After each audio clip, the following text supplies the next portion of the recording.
Welcome to another episode of the Business of Aesthetics podcast. I'm Michael Walker, your host for today's conversation. Before we dive in, I want to thank all of our incredible listeners from the United States and around the globe. Your continued support means the world to us. A special thank you also goes out to our sponsor for this episode, Equa Marketing. With nearly 20 years of experience, Equa is a leader in digital marketing services for aesthetic practices. They're offering our listeners a complimentary digital marketing consultation complete with a tailor-made 12-month strategy for your practice. You'll be able to head over to www.businessaesthetics, all one word, businessaesthetics.org/MSM to book your consultation. I can tell you from experience and from what I've heard of feedback, this consultation is amazing. There's no hidden tricks or hooks to it. It's just a great value that Equa Marketing cares that much about the aesthetics industry that wants to support it in that direction. So make sure you head over to that. But let's go ahead and jump into today's topic, inside the aesthetics talent market, recruitment realities and future trends with Heidi Donovan. Heidi, it is awesome to have you here with us today. Well, thank you. I appreciate being a guest on this. Well, we're glad you said yes. So as I said, we're delighted to welcome her here. She is a highly respected recruiter and talent strategist in the aesthetics industry. Heidi specializes in recruiting top performing sales representatives for aesthetic companies and has deep insights into what's driving the talent market today. Her recent LinkedIn article, which has generated over 29,000 views, congratulations on that, Heidi, sparked conversations across the industry about challenges, opportunities, and evolving dynamics of hiring in aesthetics. So she can bring us a pre-seed version of 29,000 views. That's a good database. I'm actually up to 30,700. Awesome. So it keeps growing. It's got a life of its own. It's like an annuity now. It's just going to be a returning investment. So in this episode, we're going to discuss what's really happening in the aesthetics job market, the biggest hiring mistakes practices make, and what top sales reps want from employers, and where this space is headed in the next 5 years. They say, Heidi, it's a pleasure to have you with us. And so let's start with this. Based on your recent article that we were just talking about and conversations in the industry, what major shifts are you seeing right now in the aesthetics talent market, and how are they impacting both reps and practices? So the major shifts that I'm seeing are, I feel, and I wrote this in my article, I feel that the clients that I recruit for, which are primarily on the aesthetic device side, they're just not realizing that the market is different today than it was in 2022, 2023. COVID was probably one of my most successful years ever, which you wouldn't think that that's possible just due to everything that happened. But COVID, the aesthetic industry, it launched. Reps were doing great. And so based on that performance, I think a lot of the companies had set their goals based on the success that the reps had. And so they just kept going up and they kept going up. And now the market has changed. Things have changed. So there's too many devices out there in the market, too many sales reps, and the reps aren't able to sell at the volume that they did during those successful years. And so the companies end up firing these reps. Kind of the grass is always greener on the other side. I'm seeing a lot more turnover. I'm seeing a lot more mass layoffs just because a new brand will be launched and they think that, they're going to be the latest, greatest skincare or the next new device. But the market is a bit saturated with reps and products right now. And so they're not selling. Then they are having to answer to their board of directors and they say, well, we need to cut our overhead. So they're doing mass layoffs. These companies are thinking, well, maybe we can find someone better. Joe wasn't able to sell, maybe Bill can. Or Mandy isn't doing very well, maybe Jill is better. And it's just this vicious cycle where, for me as a recruiter, to find somebody who's been at the same job for 2 years is incredibly rare. So, what is changing is too many products, too many reps, too much turnover. And I don't know how this is going to resolve itself. It's almost like we need a cleansing. We need to go back to the beginning and start like it was in 2018. And I think there needs to be more time put forward in training. There needs to be more clinical training with the reps, and there needs to be more understanding of these hiring managers saying, you haven't hit your goal. We're not going to fire you. We're going to work with you. Or maybe we need to go to the board and we need to adjust. We can't say that we're going to do 200 million in revenue. Things are different. We are going to do a projection of 150 and then adjust everybody's quota and make everybody happy. Does that kind of answer what you're looking for? Yeah, and I'm just thinking as you're saying that, I'm just thinking, my background is in its background is sales as well, hospitality industry in particular. But there was always that philosophy. You don't sell the steak, you sell the sizzle. That Right. idea. In this case, you don't sell the equipment, you sell what the equipment, how it's going to be magic for you.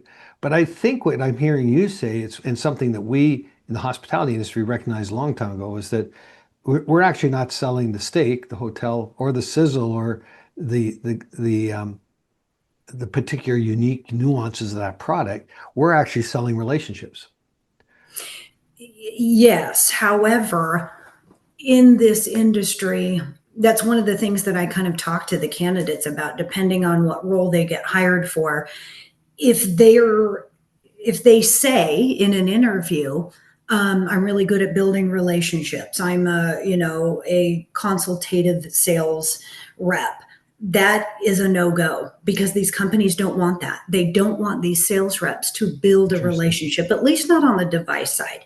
The aesthetic or the injectable or the skincare side, absolutely, because those reps are in the practices and they are kind of the face of that brand. Whereas on the device or laser side, it is sell and leave, sell and leave. And they don't want you in there building a relationship, because once you sell, you aren't going back. It's a completely different rep that goes back and works with these practices. So I would love to say you're selling a relationship, but when it comes to the device reps, and I'm sure the practices can attest to this, the reps really have no mission to get to know you, want to understand your practice. They are there to sell a product, tell you whatever they need to tell you, hit their quota, and move on. And it's sad, and it kind of makes sense why a lot of these practices are kind of burned out and frustrated, and aren't as welcoming to new reps that come in, because it's probably the fourth rep they've seen that day. And there's the old joke that says, how do you get rid of a laser rep? Buy a laser, because you'll never see them again. So I wish that it was more on the relationship side, but Yeah, on the injectable and skincare, 100%. But on the device capital equipment, they're not there to make friends. that's good to So, know. I mean, I think that's important. That's a really good distinction and something to be thinking about for somebody. Our listeners, we'll have listeners who are either already in business and they're looking at how they deal with reps. Conversely, those that are people that are thinking about becoming a rep, or perhaps people that are looking to do more what you're doing. But I think it's really important that we as you say, it's about just being really transparent, but people, if being expeditious with one group and more relational with another, uh, that actually speaks a lot to the type of people, as you said, you're going to be recruiting, because some personality types like myself would not be great at just selling a piece of equipment. That's not me. But I could do it, but it'd be hard work. Where somebody else, like that, they love it. That would just be their sweet spot. And so that's really Right. good. So that kind of takes me to the next question, which is, in your experience, what are the most common mistakes aesthetic companies make when hiring sales reps, and how can they avoid them? We're kind of just walking right into that one, aren't we? We are. So the one that I'm fully immersed in right now is um, hiring based on company prestige, assuming success at a big name competitor equals that they will have success in their organization. And this happens to me all the time, where a company says, Allergan just laid off 70 reps. Go and get me all of the Allergan reps. Um, Company X isn't doing so well. I heard that their numbers are down. Go and find me the top rep at that company. And assuming that they only want the president club, successful top 10 reps in the company, and if they bring them over they will perform, and that just doesn't always happen. um, if the leadership in this new team that they join isn't cohesive, if the compensation doesn't align like it did before, if they were in a leadership position before and they're not now, or vice versa. Now they're in a leadership position, so they're not really selling as much. They're doing more coaching and training. There's so many aspects that change. And I wish that my hiring managers at all of the companies I recruit for um, were a little bit more flexible on understanding that it doesn't always have to be the top rep at a competitor that is going to bring you success into your organization. You know, there's a lot more involved than just bringing over, the top dog from your competitor. And a lot of these times the devices are completely different. The industry, some of these companies focus on women's wellness. Some of them are moving into the vision space. And so you may hire a rep that was used to doing sales for body contouring devices, and now you want them to be the top rep selling into OBGYNs or ophthalmologists, and they fail because that they're not used to that. They don't understand that call point. And so I do wish that they weren't always looking at, competitors' top reps. There's also a lot to be said for the onboarding process. I think a lot of these companies assume that the reps will figure it out. So they want somebody who already has experience that they don't have to train. And they say, well, they've been selling for company A. They're obviously going to know how to sell capital equipment. We'll just get them started. They'll cold call, get in their car, and we'll just give them a little talk track and a laminated sheet. And this is what they need to say. Well, that doesn't always, produce a positive sale for your company. The rep goes in, doesn't really know what they're talking about. They didn't have a strong onboarding. They didn't do enough shadowing. They didn't do enough ride-alongs. They only offer device training twice a year. They got hired at a time of the year where maybe the next training is 5 months away. And so the reps are selling, but they really don't know everything that there is to know about this new device or technology. I think the hiring managers many times feel that, just sell on the ROI. You don't really need to talk about it clinically. We have a clinical team that will come in and sell. You just need to tell them they need this device because it's going to make money. Well, this rep is brand new. They've hired them. They don't know how to pitch ROI on that device. They've been pitching it on their previous company's device, but they don't necessarily know the return on investment pitch or sales speech for the new company.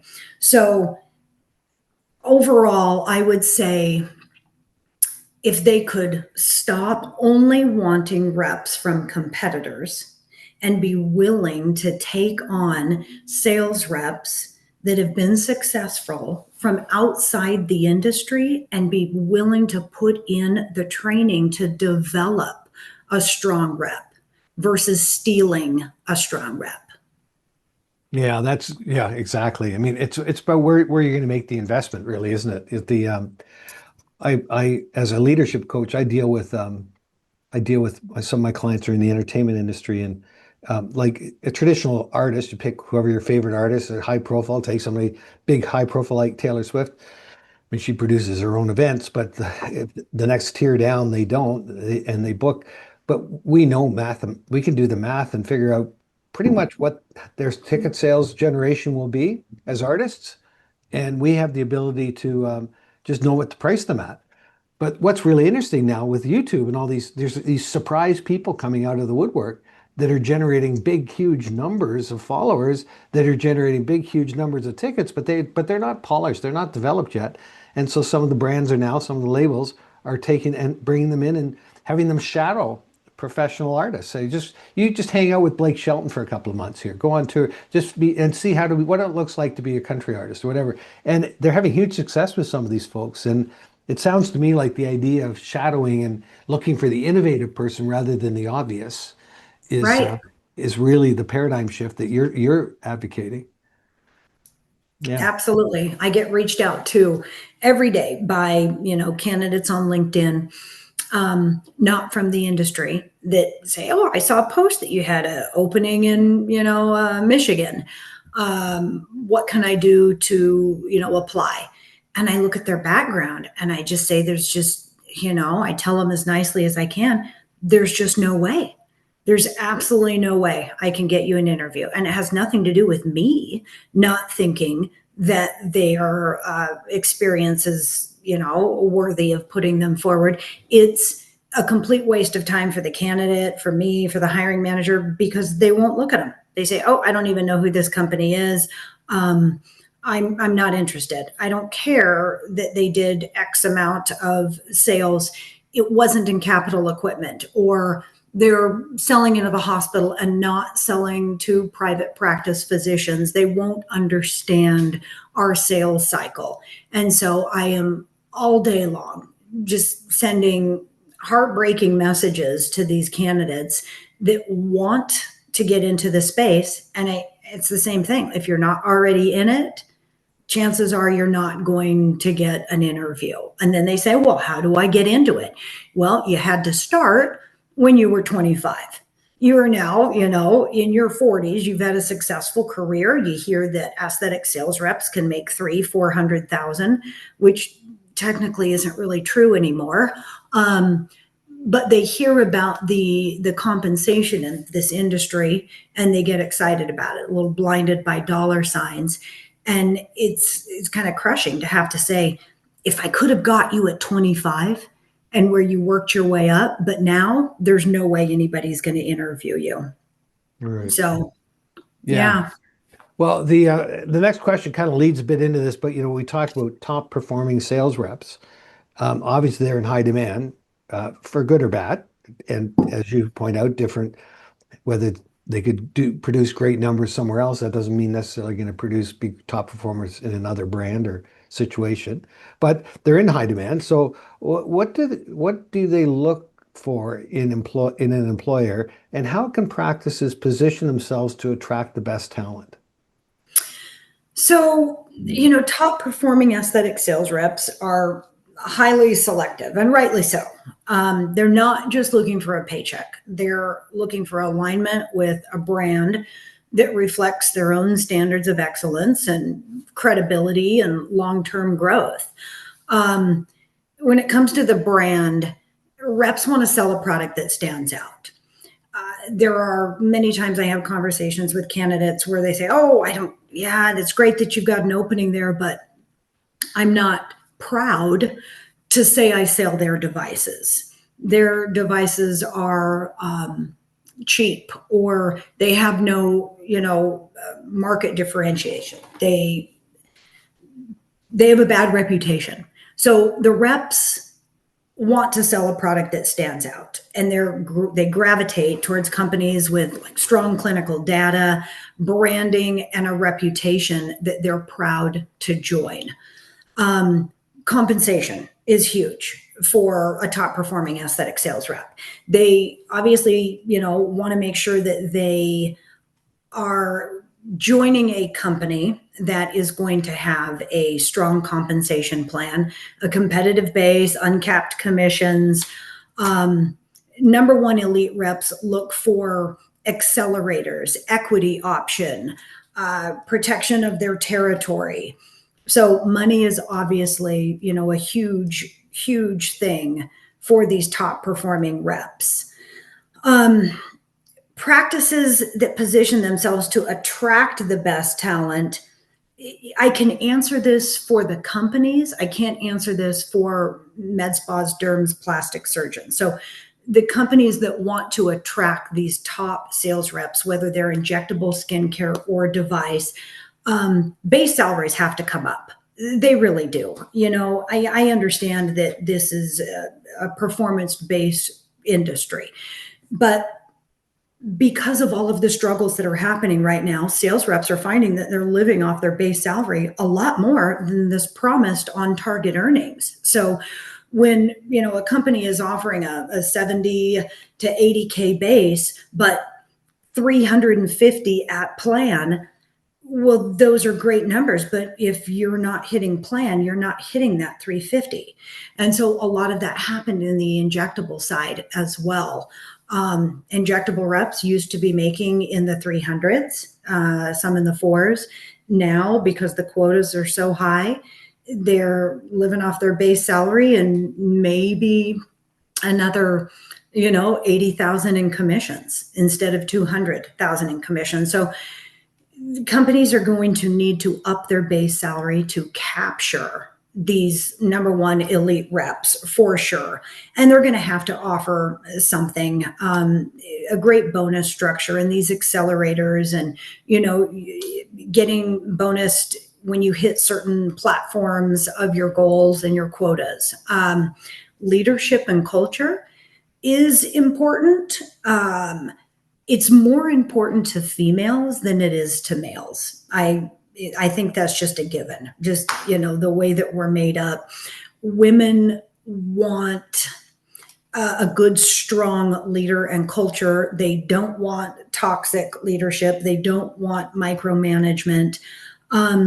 It seems that the male sales rep, that it doesn't really bother them about the leadership and culture. They just kind of deal with it. If they don't necessarily respect the board or the president or the CEO or the VP, doesn't really bother them, where it does bother female sales reps for sure.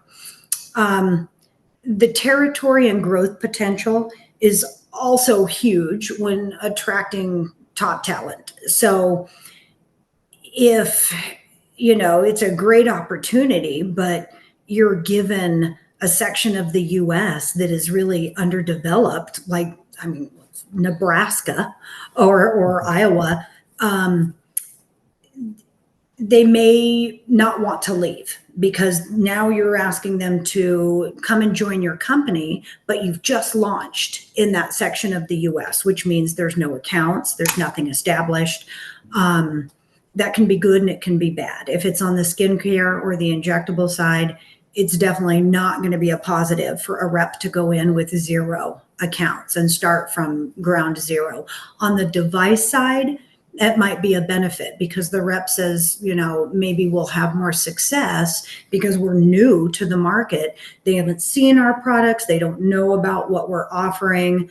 But making sure that territory and the growth potential is, and that it's ripe for expansion, that there's room to grow, that if they develop it, that they'll get a leader or another rep under them.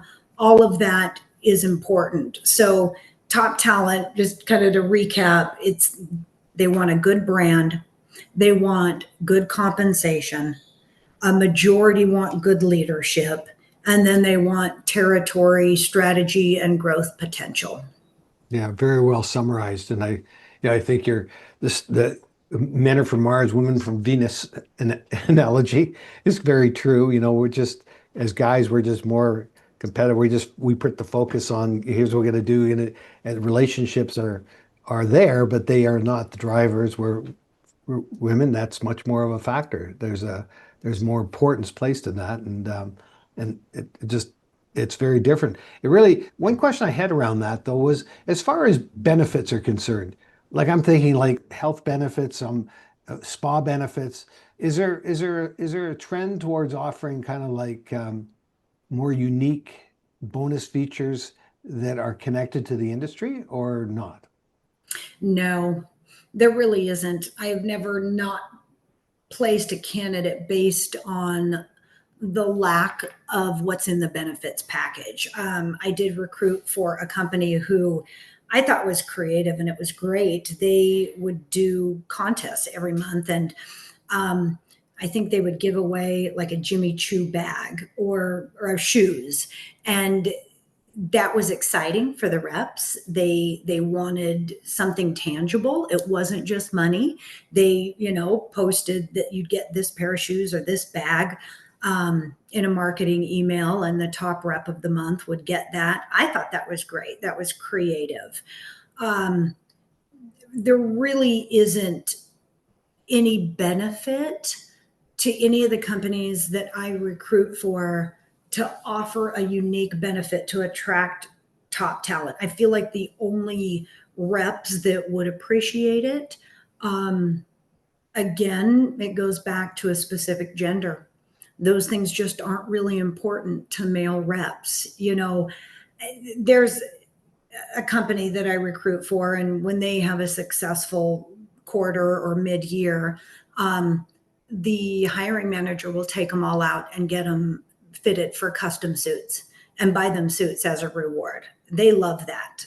So I guess, benefits as far as health insurance and stock options and extra PTO and more paid holidays isn't a competitive add-on that's going to attract talent, but suits, bags, shoes, things like that, that's always a plus. Interesting. Well, I can tell you if I was working in Dallas, I know that those 50-yard line second row in tickets at a Cowboys game would definitely be worth my joining that firm. Absolutely.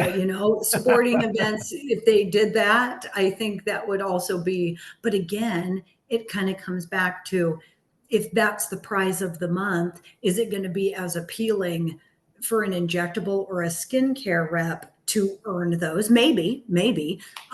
But I feel like you got to look at the prize and decide, is it something that both genders would appreciate? That's the thing. Yeah, you've got is you have one-off customized is just too expensive and too time consuming. So, Yeah. another question for you. Many practice owners um, say they struggle to find that quote unquote right fit for their team. How can they refine their recruiting process to improve both short-term performance and such a big deal when it stabilizes long-term retention? Um, so I can kind of answer this for both sides because I have been reached out to, and when I say both sides, I mean um, practices, derms, plastics, med spas, private practice physicians, even dentists now are getting into the med spa space. Um, there, there is challenges to finding the right fit for the team, for sure. Um, the dynamics of the office, some of the people that have been in the office may have been there for 10 years, and you bring somebody new in, generation gaps. Well, we've always done it this way. And then you come in and you're tech savvy and we haven't done that. Or you come in and start wanting to push Instagram and TikTok. We were fine doing the way we did it. We just don't think you're a good cultural fit because you're shoving things down our throat. You're trying to sell packages. We don't need packages sold.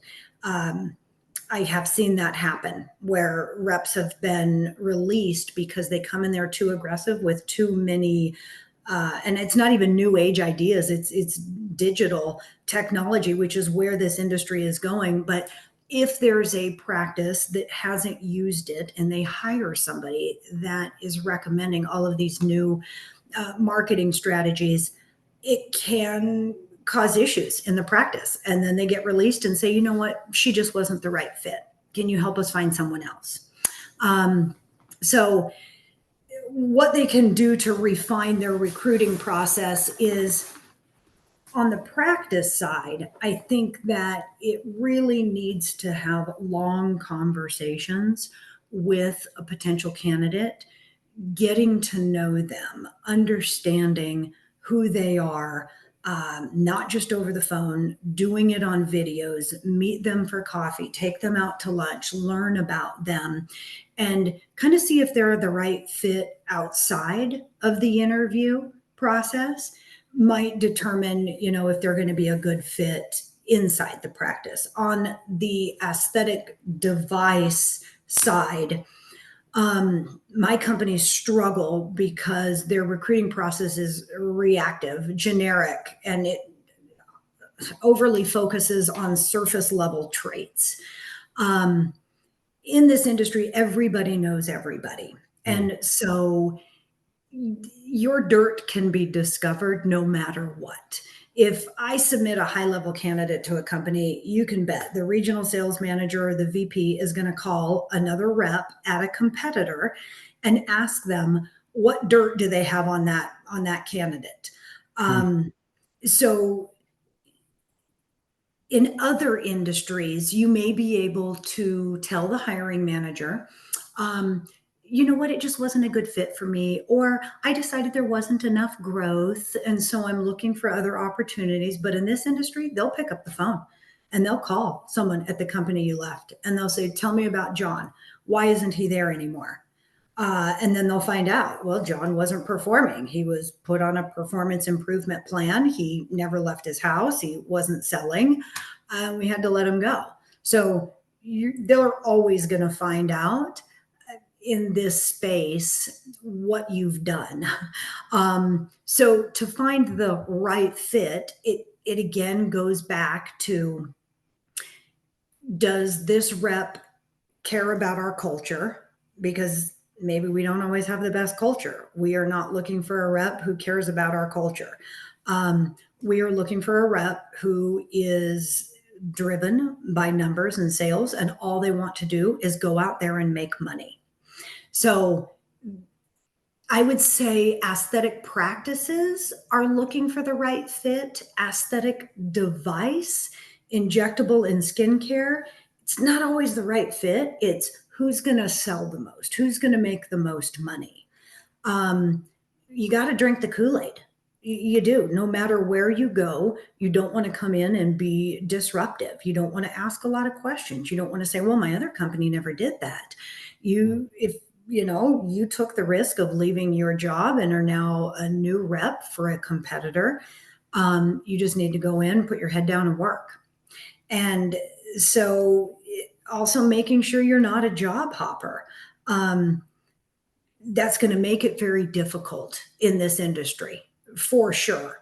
And they'll say, we were looking at her resume and we really like her background, but she's worked at 4 companies in 3 years, which shows that she hasn't even stayed 12 months. We just don't think that that's the right fit for our team. Well, again, it goes back to what I said earlier. Trying to find someone in this industry that has been with their company for 2+ years is incredibly rare. So, hoping that the right fit for us is a rep that has, long-term employment at the last few companies that they have been at. That just doesn't happen anymore. If they could restructure their recruiting process and use more industry talent recruiters, executive search like me, I feel like I actually work as an employee for the companies that I place my candidates for. So I have really long conversations screening them well before I even submit them. And I explain all of the nuances of the job, the day-to-day, what they're going to expect. I kind of do a deep dive into them, and I can tell if they're going to be a fit. I I mean, I talk to candidates all day on the phone, and I can tell if they are just the cadence and the way that they answer, if the hiring manager is going to like them or not. And I won't submit them if they're not a good fit. So I do think that these companies should utilize a recruiter that screens the candidates for the cultural fit. Um, and kind of eliminate some of that about you hiring them and they weren't what you thought. Let me decide if they're a good fit for you, and then I'll present them to you. Yeah, that's really good. I mean, that's, as you say, you need, I'm not an electrician. So if I need to rewire my house, it would not be wise for me to do that. I'm not a plumber. Um, I'm a professional media or leadership coach, and in that area, I'm pretty darn good at those things, And I think this is one area in hiring. There was this, the history of hiring has been very up and down and recruiter driven, but these days, really, if it's like being, if you don't know IT, do you really want to be an expert at it? You hire somebody. That Echo Marketing is an example. That's what they do. They're experts in digital footprints, putting your digital marketing footprint out in front of you in a way that you couldn't do it yourself. And so I think what you're saying for yourself, that's you spend years preparing to be able to do that. Position yourself in a way that you're not only a recruiter for the firm, you're an advocate for the brand, and you're a Correct. voice that doesn't have an agenda. And it's a real gift. So if that's the real value of bringing on a recruiter. I, in my world, I do a lot of my clients, large companies, they'll have me, I'll do an interview. They do the primary interviews on the tech. I do aircraft industry and stuff like that, where there are a lot of high tech stuff, and they'll have already screened out for somebody knows how to actually fly the plane or build the plane, whatever it is. I'm not interviewing for that. I'm interviewing just what you're saying for fit. I do some personality profile work. We actually, and I already have the snapshot of the team, so I can actually see how they're going to drop in or not, and what that would look like if they're not exactly a fit, but we like the candidate. What's going to need, how we're going to move that, and have a dialogue both ways, both with the client as with the candidate, to your point, and find that if there is a good fit or not. And it really, we talk about retention. That's when people choose to stay with a firm when it's not, people don't care how much they want to know how much you care. And that's the value added to that, in that culture, that like where people stay for years and you become a first choice employer sort of thing. So I love the way you're putting that. And I'm plugging Heidi right now. So make sure Well, thank you. I played around with AI a little bit this week, um, creating a job post, and it was great, but it was pathetic at the same time. I mean, it was so fluffy. Um, that you've got great adjectives and descriptive words, and do you thrive in a fast-paced environment and love to build relationships, and are you digitally savvy, but you don't know anything about what you're going to be doing at no, all. So some exactly. of my job postings are very gritty. I've had a lot of comments on them, um, almost all positive, because I really say how it is. This is a hard job. You'll be in your car from 8 to 5, answering texts, emails, phone calls, pulling over in parking lots, eating fast food in your vehicle, knocking on doors, getting doors slammed at you with the expectation of setting 3 meetings a day, just hoping that someone's going to let you come back in and do a presentation. You need to have 15 presentations a week while you're cold calling between all of those times, and hoping that you get 15 more for the next week and the next week, while you're taking a little bit of micromanaging calls from your boss. Where are you? Where have you been? Where'd you go today? How many accounts have you hit? Um, Coming home and working on your computer at night, filling out your CRM and figuring out which doctors are you going to go see? Who are you going to go see? Are you going to focus on a specific doctor? Are you going to hit every OBGYN on Tuesday? Or are you going to hit every doctor in a specific zip code? Like, I really lay it out in my job postings. And sometimes I just wish they were more dirty, more in your face. Will you get the volume of resumes returned? No. But I got to tell you, 90% of the people who apply for these jobs aren't qualified anyways. So you might as well just weed it out and say exactly how hard and detailed these jobs are, so that can help eliminate you getting the wrong candidate. And that can help with retention, where they said, I knew exactly what I was getting into when I applied for this. And I know exactly what the job entails. Heidi laid it out very specifically. There wasn't just a bunch of fluffy adjectives about, building trust and having a luxury brand and that we redefine excellence. Who cares? How about we tell you you're going to get an 80K base salary? It's going to be incredibly hard. You may or may not hit quota. You've got a bulldog for a leader in the industry, and it's going to be tough. But you know what? The reward is there if you can stick it out. I just wish more people talk like that. I feel like you'd be a great recruiter for a SEAL team candidate. You know what? You're probably right. You're probably right. This next week, Hell Week, is going to Yeah. be the worst thing you've ever done. But what's So interesting yeah, is the people that rise to the top of that thrive through that kind of a conversation. That there's no one expects to go in there and that it's going to be a piece of cake. And I think you're absolutely right. I mean, there used to be a fear that we're not going to get enough candidates. That's not a problem anymore. no. We're not going to get the best candidates. Well, that's a problem to find when you've got hundreds that are irrelevant. They're just applying. So I really Mhm. like what you're saying there.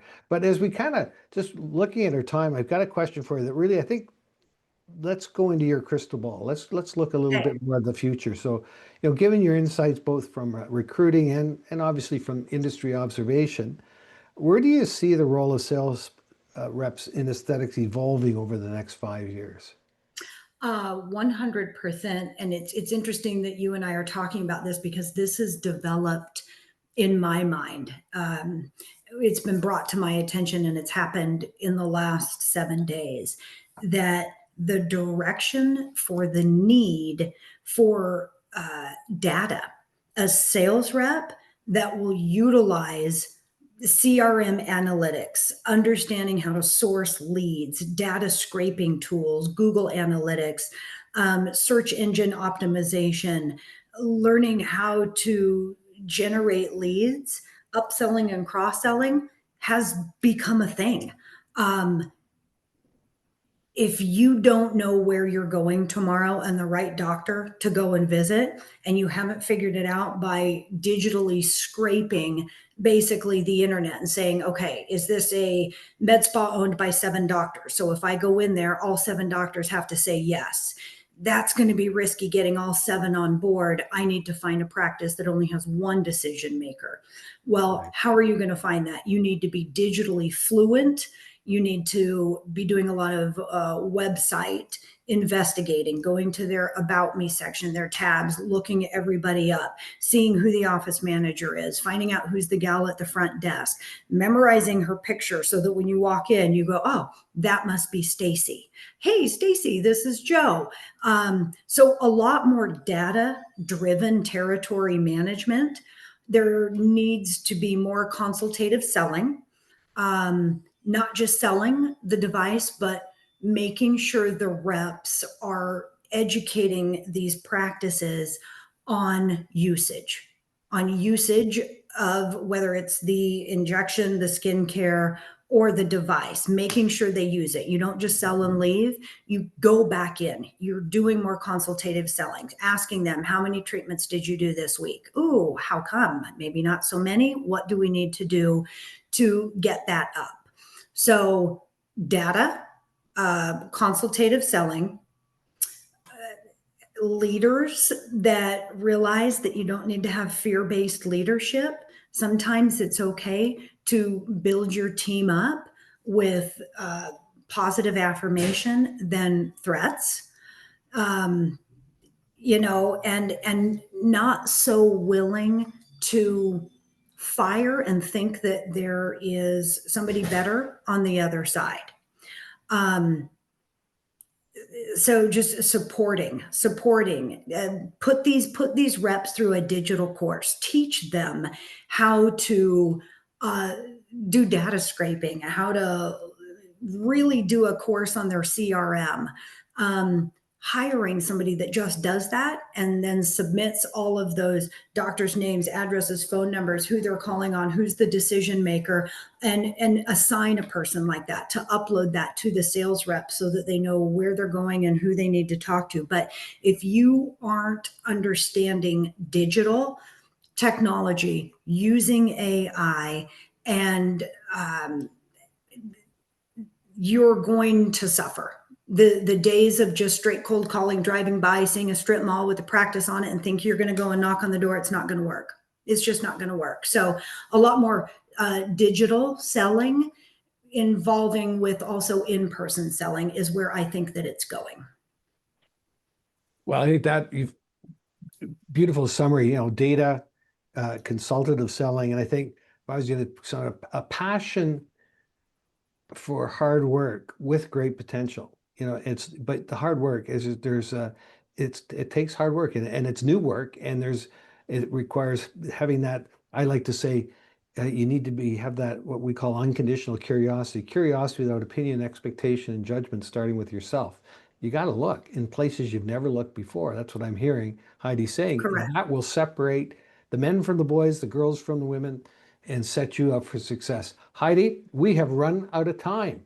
Thank you Hey, so much for joining us today and sharing your expertise on inside the aesthetics talent market, recruitment realities, and future trends. Boy, we sure have touched on that nicely today.